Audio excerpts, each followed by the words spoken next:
problematika, shkelje edhe në vendet të tjera, për shembull edhe në Italinë e Jugut nga Roma, po ka pas raste të tilla verifikimit të shkeljeve, apo edhe përpjekjeve për të korruptuar postierët.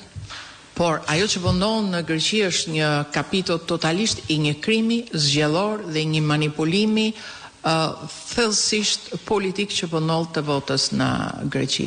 Domethënë, shkurja për të tërhequr pa identifikim, për të marrë zarfin apo për të dorëzuar zarfin, dhe jo një zarf, po disa zarfe, faktikisht e bën të pavlefshme votën që është marrë në mënyrë ekstraligjore. Pra çdo rast që është ekstraligjor është një krim zgjedhor dhe është një manipulim i procesit aty. Dhe në fakt nuk është dita e parë që flasim për një gjë të tillë. Gjatë gjithë kësaj jave, po thuj në mënyrë të përditshme, kemi dalë për të tërhequr vëmendjen për t'i bërë thirrje KQZ-s që t'i kërkojnë llogari DHL-s, po meqense DHL-ja ka 9 kontraktorë aty,